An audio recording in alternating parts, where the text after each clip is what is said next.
What's going on, guys? Welcome to the Daily Dish, your basketball podcast presented by the Iowa State Daily. I'm your host, Christian Royston, joined by the men's basketball guys and the women's basketball guys. I'll have them introduce themselves. I'm the assistant sports editor, Logan Shanks. I am Pavel Markovic. I'm a sports reporter on the women's basketball beat. And I'm Brett Schwellmeyer. I'm also a women's basketball sports reporter. So we'll just be going into the past games. We'll be previewing some of the upcoming games, just talk about the teams and whatnot. First of all, men's basketball, obviously 3-0 start here, so can't really ask for much more. Granted, it is non-con opponents, but I guess what have you seen so far? I mean, you've really kind of seen them win in different ways. I think especially in that last game when they only attempted, I think it was like 18 or it was anywhere from 14 to 18 threes the entire game, and they really just pressured in the paint. And Robert Jones put it in a good way and was like, you know, we're going to take three-point shots when we can, but the main emphasis is going to be living in that paint. And you've seen a lot in this team, not only from the forwards that are returning like Trey King and Robert Jones, but also with guards like Keyshawn Gilbert, who I know you've been keeping your eye on for these first couple games. Yeah, I'm a big Keyshawn fan. I think his ability just to drive to the rim and just make plays happen is just something I guess we haven't seen in a bit. I like that everybody else is also doing their job around him. I think Taman's gotten better, gotten more confident at shooting, which is something we were waiting to see. I think the introduction of Milan to the team adds a threat from anywhere on the court. Just having the stroke that he does is just something we haven't seen from a true freshman in a minute, especially with his size. And then obviously the post players are, you know, just dominant at what they do. Mm-hmm. Yeah, in that last game, I mean, you see Trey King get shaken up a little bit, and the status on his injury is a little wonky right now, so hopefully he's available for that game. If not, you know, if he's not available for Grambling State going into the Thanksgiving tournament, it wouldn't be the worst thing ever. You can kind of just get him ready for that, but definitely he's been a big player that I've been keeping my eye on because, just like I said, he's been the main threat in the paint in games when they've really needed him to be. Mm-hmm. And then on the other side of things, we'll go into women's basketball. Obviously, they've had a 1-1 start here. I guess what have we seen on that side? Yeah, women's basketball, you know, obviously the Butler game, it was good to start off the season, ended up going with the win, but then obviously when they took down the trip down to Des Moines to get Drake, it didn't end up go too bad. Yeah, the Drake loss was definitely disappointing, but you've got to remember that Drake's a very experienced team. Iowa State's got a ton of freshmen, a lot of transfer players. They're just starting to figure things out. I don't think it was like overly a bad loss, but for sure something to keep an eye on. They definitely showed some promise in their second half against Drake. You know, they showed a lot of comeback. They wanted to really try and come back into that game down almost about 20, their biggest lead down, and they ended up being about, had a lead of about 2. So, I mean, obviously they couldn't get it done at the end of the day. Yeah, the biggest thing, too, was obviously the second quarter. Didn't make a single field goal, made only 4 free throws. That really put them behind the 8 ball a lot and just couldn't really claw their way back and stay ahead at the end of things. Yeah, and I'm not going to say that the women's basketball season is done yet just because they lost to Drake. I think 2 years ago they had probably like one of the best teams we've seen in a minute. Went to the Sweet 16, and that team nearly lost to Drake at home. So I think, you know, you look at them, I think Drake's just a good team, especially in-state rivalries. I think they struggle with them early on, but you know, I think they usually do find their footing there later. Yeah, and Brett, you brought up a good point. I mean, Drake is a great it's a non-conference opponent that you don't really want on your schedule, and that kind of told us like what this team's going to be. And I think, you know, you're really feeling the loss of Emily Ryan in that game. I'm not saying, you know, it's going to be completely different in there with her in there, but you know, just to see Audie Crooks as well get some time in there, I did notice that. But yeah, overall, like you said, the season's not over. It's a tough team to play in Drake, and you know they've obviously got better things ahead of them down the stretch as it's only, you know, game 2 for them. Yeah, and I guess what did we see in the first game too? Because obviously we can't base everything off Drake. Drake is a good opponent, but you know there were a lot of good things that we saw in the first game as well. Yeah, I think against Butler, really started off a little slow. They couldn't really make a whole lot of offense. You know, I guess the offense wasn't really clicking in the first half. Second half, they really came around, got on a big run, and then that's kind of when they started to figure out, you know, what they were trying to do.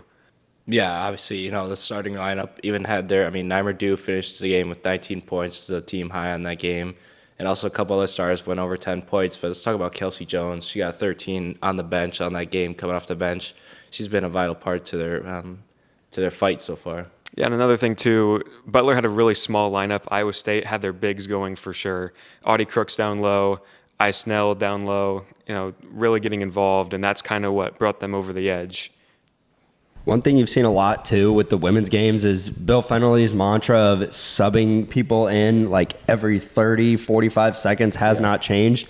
But I think, Brett brings up a great point with Isnell and Audie. I think that's going to be a great combination with them, especially with Isnell, being the more veteran player and Audie just kind of developing. And you see that in game 2. I think she finished with 23 points against Drake. But yeah, in that first game that I was at, I just kind of noticed that she was kind of just adjusting to the collegiate level. And if it looks like you're already doing better in game 2 as a freshman, that just kind of tells where she can really go. Yeah. And just the depth that the team has as a whole is something that I think is promising going forward, especially with how young it is. Oh, yeah, I agree. The youth of the team obviously going to have some struggles with the young team, and especially hopefully they find their stride coming in the Big 12 conference play. But I think there's a strong future here for these women.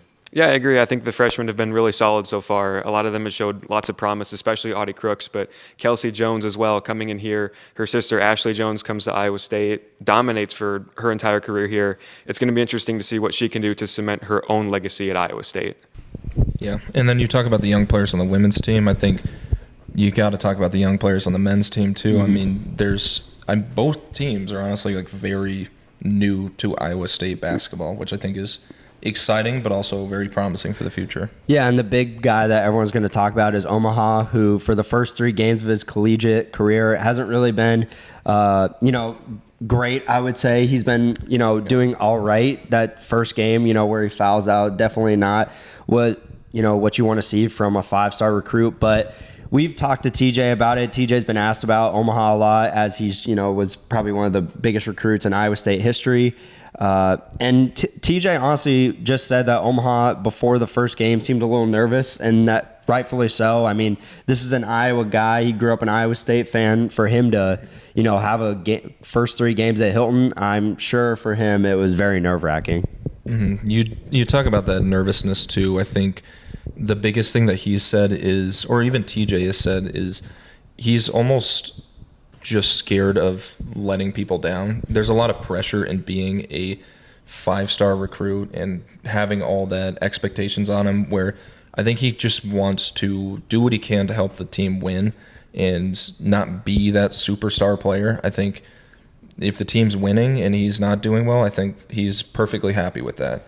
And I feel like the expectations are almost unwarranted in a way where it's maybe also making him not play too good. Yeah, you can't expect him to live up to expectations in the first 3 games. And it's honestly just promising to know that he can only really go up from here. After the first 3 games, you can't just say that this is how he's going to be the rest of the year. And I believe that, as we get into, more non-conference play and then move into Big 12 play, I think by the time Big 12 play rolls around, he's going to be cemented in the lineup as a solid forward.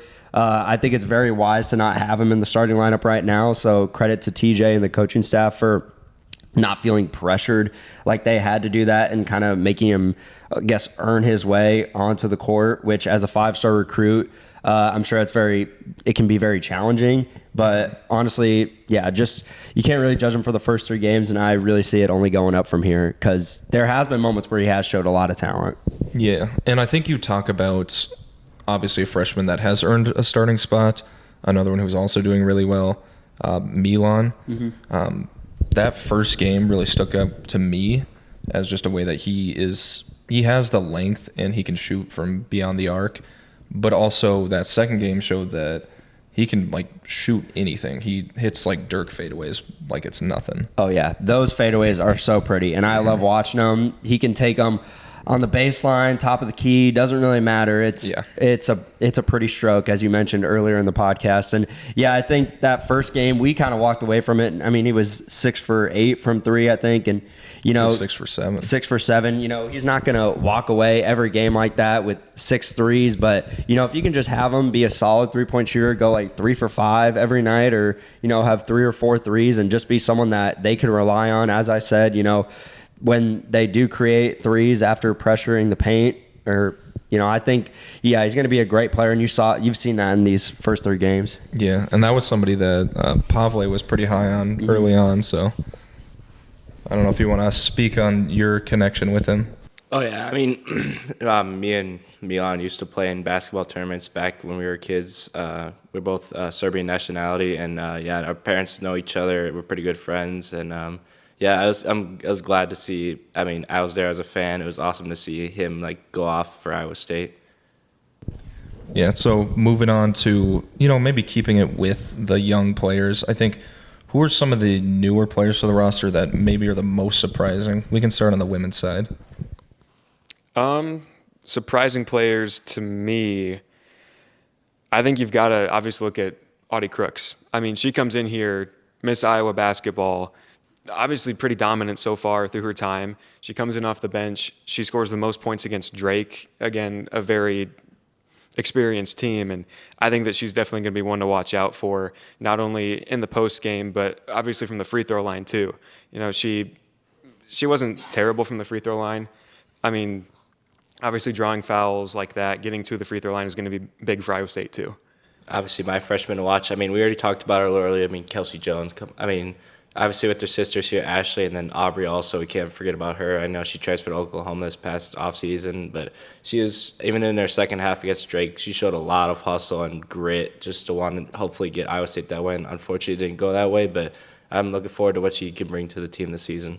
Mm-hmm. I know I've been pretty high on Kelsey Jones. I think, honestly, any of the Jones sisters are probably going to do well. It's in their blood. Yeah, you can't really count them out. Both Kelsey and Audie are great girls to look at, especially with Audie. I like that, Brett kind of brought up that her ability to get inside the paint. She might not always be, connecting on those charity stripe shots, but, if she can force girls to get up to 3 fouls in the first half, I mean, that's going to be huge. And then also, with Kelsey, you can't count her out. And she's shown her strengths from behind the arc and also pushing the ball into the paint as well, which I think they're going to be able to utilize down the road, especially with, the great centers that they have in Isnell and Audie.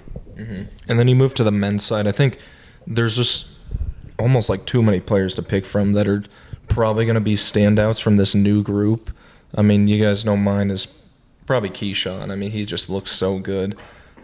I think he has the consistency to score whenever he wants to and be almost a leader on the offense. Yeah, and I think Keyshawn's just going to keep getting better and better, and I love that his ability to just keep throwing himself into the paint and putting a shot up. I think that speaks volumes about what this Iowa State team is going to be able to do in the paint. I know we talked about it a lot, but I mean, their ability to just keep pushing the ball in the paint in these first 3 games has really impressed me, as I think that's something they've really struggled to do.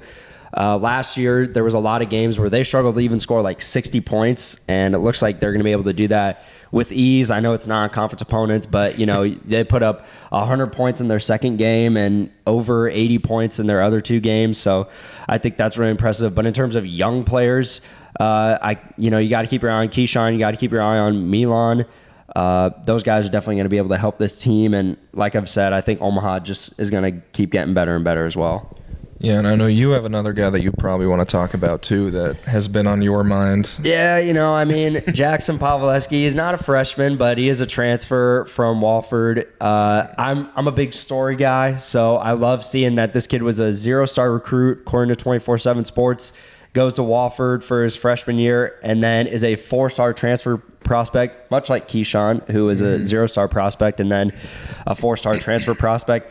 I think he's going to be a solid role player off the bench. I think you saw that in the 3rd game because Keyshawn had 3 fouls in the first half, and Jackson played some minutes in that first half, really controlled the ball. And, I don't think coming down to Big 12 play, he's going to be getting big minutes, but a solid role-playing guard is something that I can really appreciate. And I think everyone really has a role on this team for sure.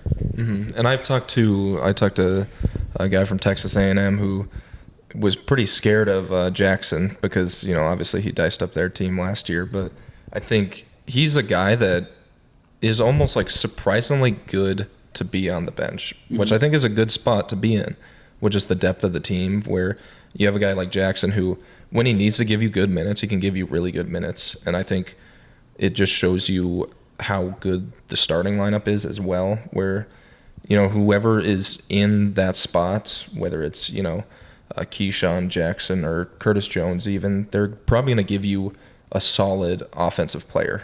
Yeah, we didn't really address kind of what the starting lineup has been, but that starting lineup's been Trey King, Milan, Hassan, Keyshawn, and Taman. I think that's really solid. I was obviously very surprised for the first game to see Milan in there, but obviously I understand now. Yeah. But yeah, you talk about the depth. I mean, it's going to be great. You have Curtis Jones, who in that last game really has started to come to his own. He said that was the most comfortable he's felt here at Iowa State. So that's great to see. I mean, he averaged 15 points at Butler last season.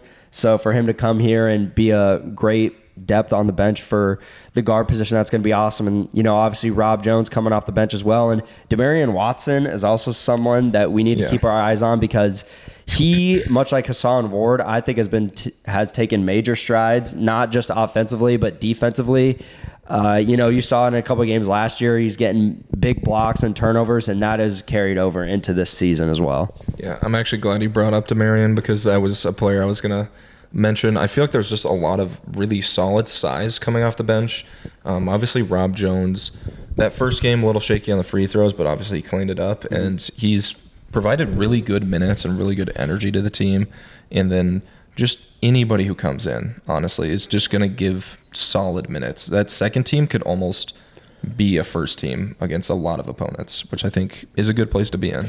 Yeah, I mean, you really just want to get your guys minutes in there, and especially like Demarion, Jackson playing in that first half, and Rob Jones has got to be, I mean, I would love to see him for I forget if the Big 12 does this, but like a sixth man award. I know that traditionally goes to like a guard, but if he can go out there, and I mean, he's playing really good defense. He's getting rebounds. His scoring's been better. I mean, if he can get like a most improved or like a sixth man, that would be awesome, especially for his last year here at Iowa State. So now that we've gone over the best, I guess, new players, who are the best players so far on each squad? We can start with the women's.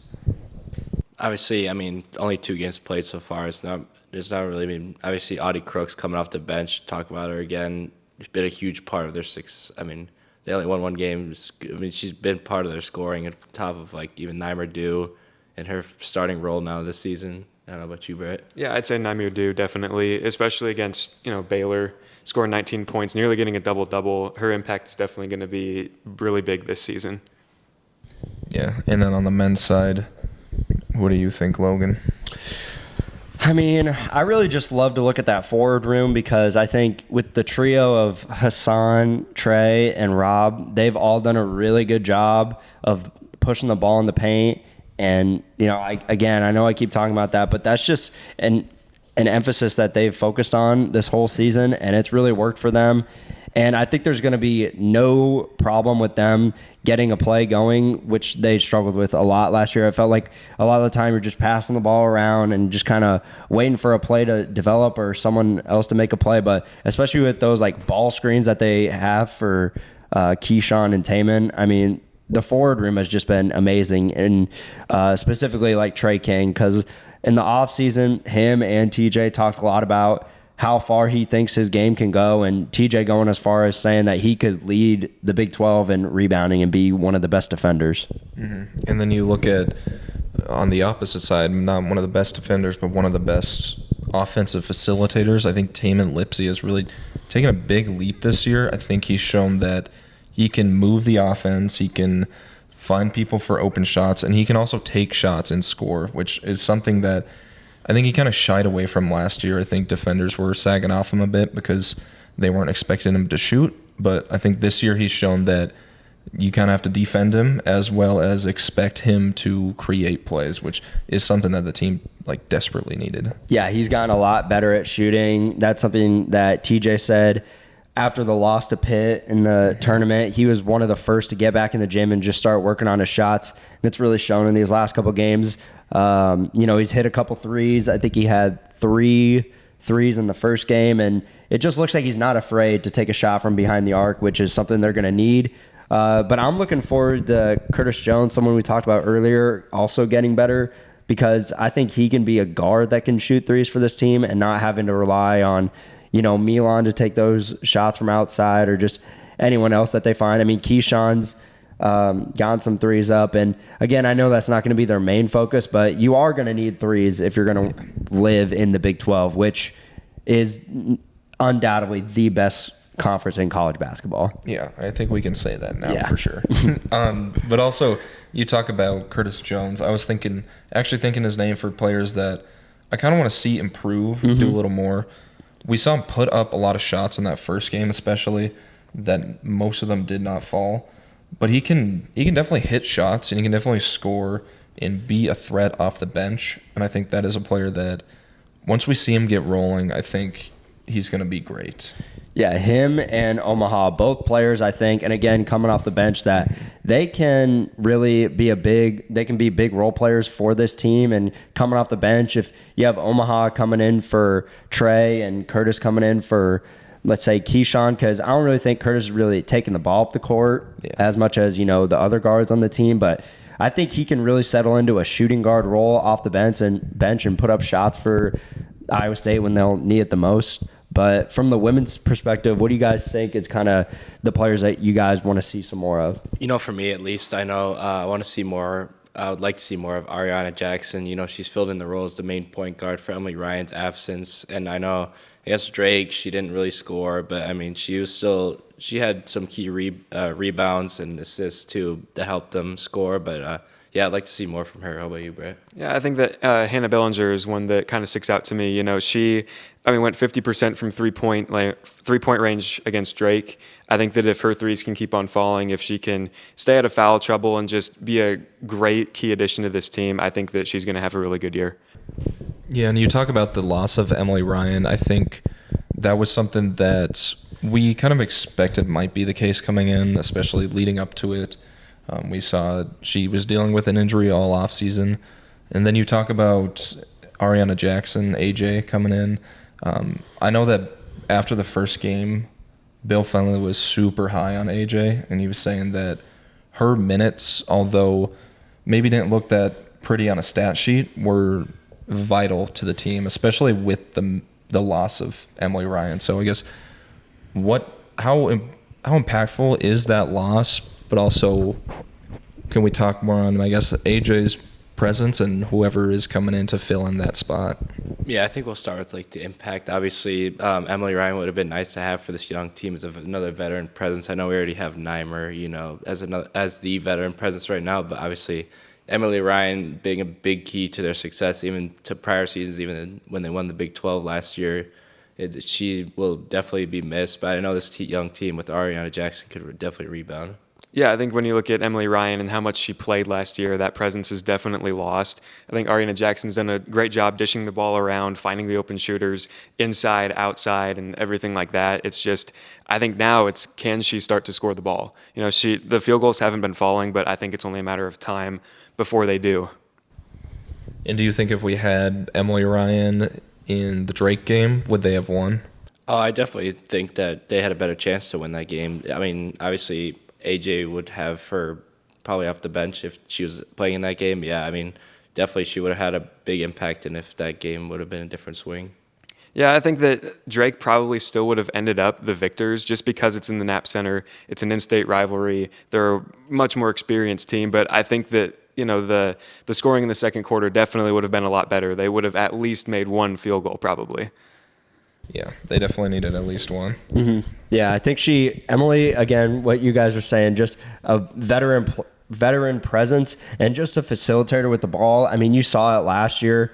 It seemed like she was really the commander of the offense. I know, everyone's looking at Ashley Jones and whatnot, but you saw it in every game, just Emily's fight and her ability to just, again, kind of what Ariana's done is find the open shooter, but she just does it with a lot of poise, and she's been in this system for, 3-4 years now. And, the loss is definitely felt, and I'm personally hoping to see that she gets back on the court by conference play, because they're going to need it. And, Iowa State basketball is just better with Emily Ryan out there. Yeah, I think the biggest thing that she brought to the team was consistency and her presence, because when I covered it last year, I rarely saw a time when she wasn't on the court. I think she was averaging, if not 40, like close to 40 minutes a game for most of conference play.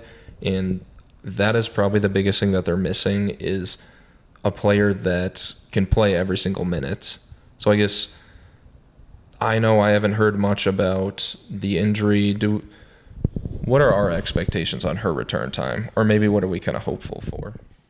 From what we heard from Bill, we don't really know a timetable for her. It's just really when she can heal up fast, and hopefully, yeah, like you said, Christian, hopefully she can be back for conference play, because Big 12 conference play is definitely not forgiving. Yeah, it's going to be a tough road, especially if Emily Ryan ends up sitting out for the entire year. Really no timetable to see. We can only hope that she comes back soon. And I think one player that filled in for some really solid minutes last season when the team was dealing with injuries was Izzy Zingaro, who filled in for Stephanie Suarez when she went down with a torn ACL. And she just announced, I'm going to say Earlier this week that she was stepping away from basketball. So I guess what would her loss mean to as well? Obviously, last season filling in for Stephanie was a big thing for Iowa State, to their keys to their success. But obviously her presence will be felt in the locker room too. No, I don't think anyone's happy with her leaving, but I know it's her personal decision to leave for health and to focus on school. So I think it'll definitely hurt the team. Yeah, I think just, the mentality of the team could waver a little bit. They look at this player, it's one of their friends. It's someone that they hang out with a lot, and now they're not in the locker room anymore. They're not a part of the team. But so it's going to be, how can they overcome that loss mentally? Yeah, and obviously, you have a team perspective with it, but obviously, I would say, thoughts go out to Izzy, because I know it can be, I'm sure it's a lot of pressure to be a D1 athlete and to go out there and to make this big decision, especially with a young team like this. So I'll just say, I hope maybe we see her again in an Iowa State uniform. From what we've heard from the press release, we don't really know if signs are pointing to yes. But, for her to take this step away, I think personally it's a big... You need to do whatever you can, or if it's personal reasons or whatever. So obviously, it affects the team as much as it does. But obviously, you got to think about the student and the person before you think about the player as well. Yeah, that's true. She has taken time off for a well-deserved reason, so can't really hate her for that. Going into this coming week's matchups, we'll start with Iowa State against Grambling State. I guess, what do we see on that one? Well, for Grambling, this is actually going to be a team that they've actually won a game. So I think that's a first for Iowa State this season. And they had a really tough loss to Colorado. Obviously, that's a Power 5 school. So I expect Iowa State to do the same thing.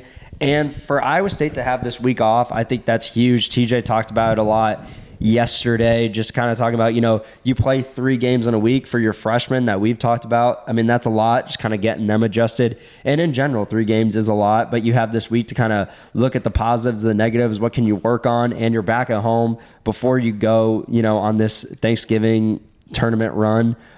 So just kind of see what happens there. But for Grambling State, I think this is a team that Iowa State, should definitely move on to 4-0 in non-conference play. Yeah, I think they have set up their non-con in a way where it should benefit them. This should be another learning game, as we've seen from the last 3.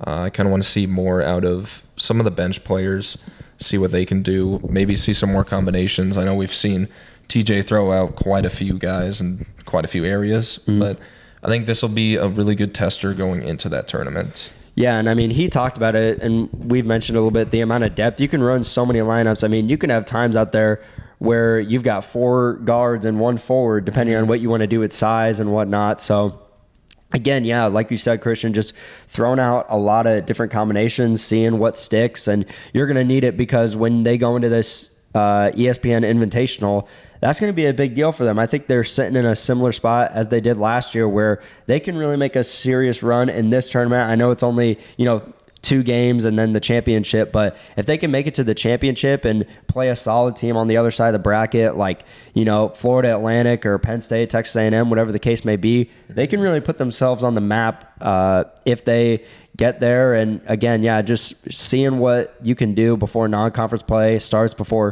it gets really serious against some really tough opponents in the Big 12.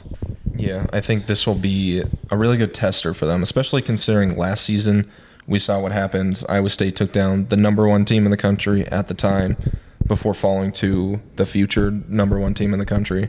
So I think this will be kind of a tester to see how they can actually compete against, I don't want to say real teams because, obviously the schools they play so far are real teams, but against Power 5 teams. Solid competition. Yeah, I mean, you're going to want to need that, especially before, they'll come back. And then, a couple weeks later, you got that Cy-Hawk rivalry game. Mm-hmm. And then a week or so later, you're going into conference play. You're going to have to worry about going on the road. I mean, it doesn't start till early, but, this is a team, you got to face Houston twice. Mm-hmm. You got to go on the road against Texas.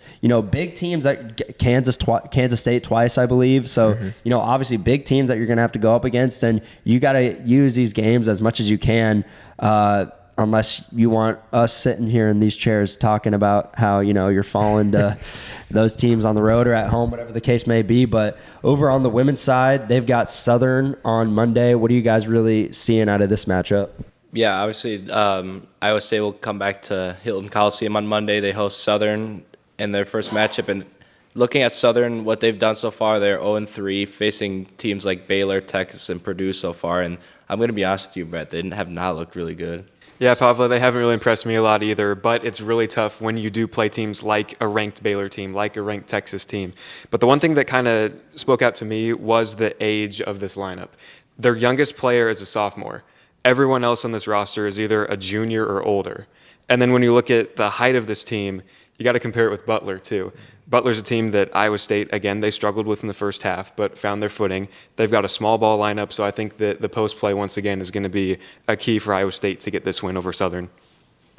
That is interesting to note that I didn't realize that they had played 2 really good teams, and I don't want to count them out yet, but I do think this is going to be a good bounce back game for Iowa State. Yeah, I think they're really going to need it, especially when, there was, again, you guys mentioned it, there was a time in that game against Drake where things were looking up for them. They had the lead and everything, but, you can't just count, especially, in college basketball, you can't just count on a 1 or 2 point lead, especially against, again, what they've mentioned is an experienced team like Drake. So, yeah, it's going to be a bounce back game, and then moving into, both teams have that, Thanksgiving tournament, again, for them.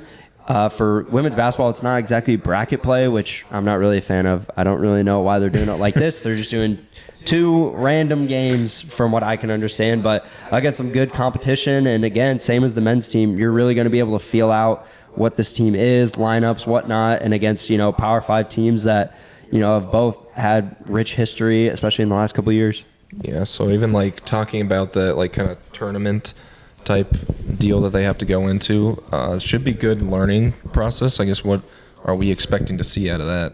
Yeah, they head to Las Vegas for a 2-game series against 2 different opponents in the South Point Shootout. They start off their first game on Friday, yes, November 24th on a Friday. They face Vanderbilt, and Vanderbilt so far is 4-0. But I want to say the past 3 games, they've played a lot of non-con teams. They've only won by 1 possession in each of those 3 games, so it's going to be close, or Iowa State should be able to pull it out. Yeah, and then day after that, going to be Syracuse. Syracuse so far, they're undefeated. Haven't really had a tough test yet, but this week they're going to play Maryland, again, another ranked opponent. So it's going to be a good test for Syracuse, and I think it's going to be a good test for Iowa State to see how they stack up against Power 5 opponents for the first time this season. And then we talk about the just non-con play. I think a lot of people almost don't maybe see the value in these non-con games. I think for me personally, I like to see how Iowa State, the men and the women play against varying opponents, varying looks, different defenses, different offenses. And I think you look at some of these Power 5 schools, especially going into these tournaments, and they're going to have a lot of different looks for sure. Yeah, and I mean, we've talked about it with TJ and the players, but TJ's really talked about, and you mentioned it, building the right schedule that can prepare you for the NCAA tournament. That's all really TJ's worried about. So, I know you're playing teams like Grambling State, Green Bay, whatever it is, but these are good games that, again, what you said, you can feel out this team, especially with both cases, having a young team and getting new guys in the lineup. You got new faces everywhere you look. It's really good development for these teams, and I love college basketball. This time of the year really reminds me, you can, look through the Instagrams, the March Madness, you might see Michigan State get upset or whatever the case, a top 10 team getting upset by a non-con. So you have to take these games seriously, and not only can you have to take them seriously, but you got to really enjoy this because, again, when you get into Big 12 play, you're playing teams you can play back-to-back road games in one of the toughest conferences in the nation. So I think the importance of non-conference games, whether you got a lot of veterans or you got freshmen and sophomores everywhere, is to just really kind of feel out lineups and really, especially for Iowa State, get the freshmen and the newcomers adjusted to TJ's system. Yeah, and I think you talk about TJ's side of it where he wants to set his team up for success, set them up to make the tournament and to do well in the tournament. That's also the exact same mentality that Bill Fenley takes on it. Last season when they set up their tournaments on the road and they set up their road games against non-con opponents, I think Bill does a great job of knowing what needs to be done to make the tournament, to make deep runs, and he usually does set up pretty tough schedules for his team, especially going into this kind of 2-game series here. I guess what's the importance? Have we seen the importance so far in these non-con games? Because it's almost better to push your opponents like Drake did to Iowa State than to maybe get those super easy wins that don't really teach you much. Yeah, obviously it's really early into the season with the non-con. We just faced Butler and the loss to Drake. But, I think the importance of non-con, especially to a young team like Iowa State, is really crucial for them to gel together, to find their footing right before, obviously, Big 12 play where it really starts to ramp up. But, yeah, I think it's really important for them. Yeah, I think it's been a really good test, too, because you can get your feet wet with the not-so-good teams, but to really make sure that the freshman players and the transfer players get adjusted to this system, it's really nice that they've been able to play quality opponents like Drake, especially going on the road. It's something that Bill pointed out. He said that this is something that the men's team doesn't really do, and it's something that he really likes that the women's team is able to do, to go on the road and play tough opponents. Yeah, and speaking of tough opponents, I guess all that we can do now is just wait for the upcoming games to play out, wait for the tournaments to play out. Good and I guess that's all. I'm excited to see what these tournaments bring. And like I said, college basketball is back and the tournaments are coming. Happy Thanksgiving to all the listeners out there. Yep. Join us next week as we dive back into the Daily Dish and we start talking basketball. See ya.